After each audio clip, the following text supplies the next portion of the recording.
wasn't looking for a husband. A husband found Ruth. Ruth was not searching for her Boaz. She was not looking. Oh, I'm looking for my Boaz.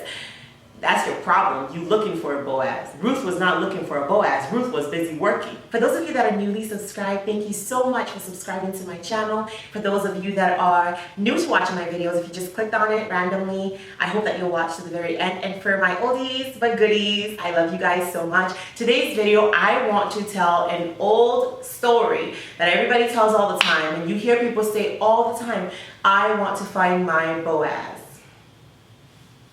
But everybody keeps finding asses instead of Boaz. I'm going to tell it how it plays out in my head.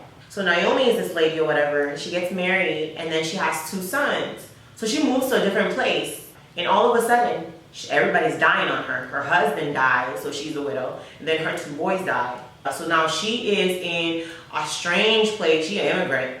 She is literally an immigrant. And back then, like today, immigrants are not liked, I guess, because they do things differently than us. So she decides she can no longer stay in that place. She's going to move back to where she came from to be around her own kind, because she's more comfortable with her own kind. So there's really nothing there for her, but her sons were married, so now there's 2 daughter-in-laws that she has, and they're still around. So she looks at these girls and she's like, you know what, I already thought about it, and I'm leaving, and I'm going to be going back to my people, so you know what? Deuces. Well, the girls are like, you know what, how can we leave you to go by yourself? We're gonna come with you. So they come with her. They're traveling already. And she's like, wait, on second note, it really would not be fair if I brought you guys and strung you guys along, and I don't have any sons for you guys to marry, and I don't even know how things are gonna go when we get back there, because it's not like I have anything for you guys. And one of the girls decides, you know what, Orpah decides that she's gonna actually go back home to her own family, and she will remarry. So she left. She kissed her and she was like, yes, I'm free. No, she didn't say that, but hey, I would have. Ruth decides, you know what, I'm not going to leave you. I'm going to go with you. I'm going to come with you to wherever you're going or whatever and stuff, and I'm going to live wherever you live, and I just want to come with you. So she decides to come with her. Naomi and Ruth, they get back to where Naomi is from. Naomi, whatever. They get back to where Naomi is from, and then Naomi has to figure out how they're going to be feeding themselves, because literally there is no food anywhere.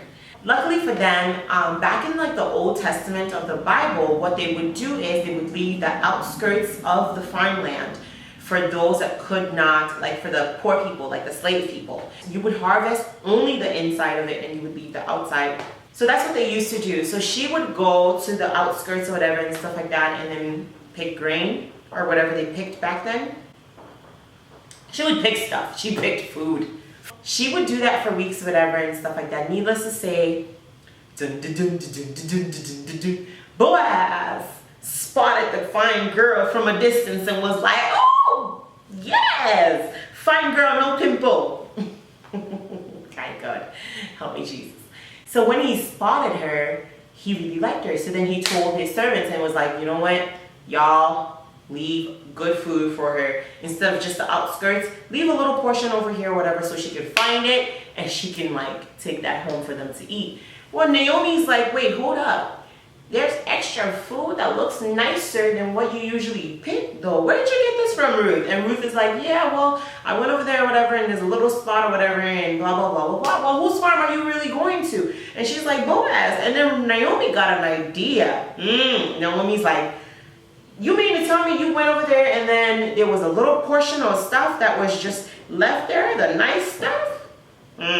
Naomi got an idea. Naomi's like, oh, I think Boaz likes this girl, so I'm gonna hook him up. So they had this festival, right?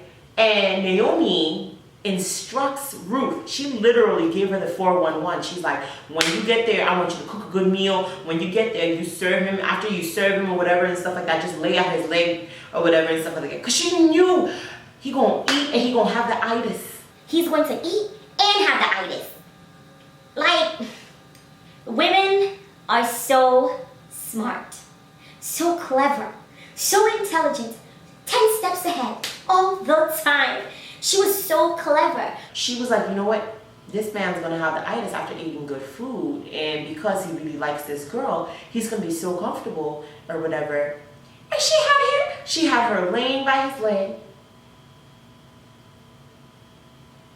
Anyways, I'll stop my story. Nothing nasty happened for those of you who don't know the rest of the story. Anyways, nothing happened. He woke up, he saw her there, whatever, and stuff like that. Anyways, there was another dude that was supposed to marry her, but then he forfeited. So Boaz was very rich and very wealthy, and so he married Ruth. That's not where my story ends. A lot of girls nowadays want what Ruth got. But you see, Ruth wasn't looking for a husband. A husband found Ruth.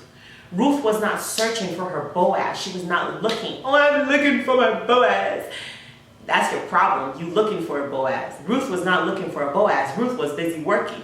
She was busy putting her back into it when she was looking for food. She was busy having fun. I can imagine that she met the other slaves when they were picking at stuff, and she helped them out a bit, like looking at the people that are working and how they were doing it. It was a new land. They were speaking different languages. They might have been racist a couple times towards her because she doesn't serve their God. You don't know how this foreigner was treated. You don't know how she was treated. She probably didn't speak the language, and she was a little bit like an outcast. Maybe she bawled her eyes out a little bit because she was sad. She missed family. You guys don't even know the stuff that this girl went through. I don't want to find my Boaz. You shut up. You don't want to find no Boaz because you're not supposed to be looking for a husband anyways. He that findeth a good wife. He that findeth a good wife. Meaning that the man is supposed to find the girl. When he finds what he likes, he's going to put a ring on it. If he likes you, he's going to put a ring on it. You don't even have to beg him. You don't have to ask him. You don't have to do nothing. When he finds that girl that he really likes, he will put a ring on it. Hello?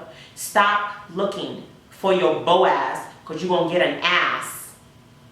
All you'll ever get when you try to look for a husband is you're going to get an ass.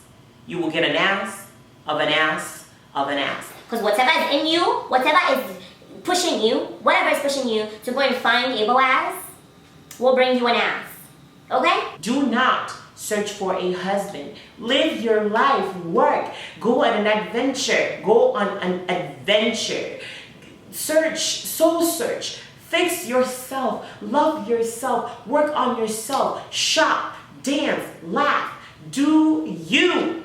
Do you. And when the right time comes along, even when you are laughing and dancing and being joyful and just having a good time by yourself, he will find you. He will find you. When he finds you, there will be no stopping him from putting a ring on it. Because he who finds. Stop playing the guy's role. Stop taking on a male personality. Stop being the man. Be a woman. Love your life. Enjoy yourself. Work on you. You gotta self-reflect. Work on your self-esteem. Work on self-love. Love yourself. Be happy. Do you know how to make yourself happy? Do you know how to let joy flow through yourself? And if you don't, you need to self-examine yourself and begin to work on it. Because only then will he come along and sweep you off your feet, and then you're going to be happy ever after, ever after, ever after, ever after. That's some bull, girl, but you watch a lot of Disney Channel movies. But ever after does exist though. It just takes a lot of work. But you can either make that work easy or you can make that work harder.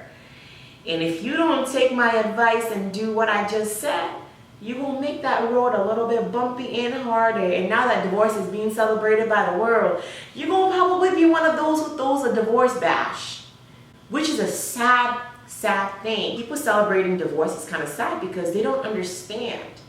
A part of you dies when you get a divorce. Nobody comes out of it happy. I don't care how much of a front people put up. At the end of the day, when you close those doors and you got to self-reflect and look at yourself, something is definitely wrong. And you know something is wrong. And you're not yourself when you're by yourself. That's the simple truth.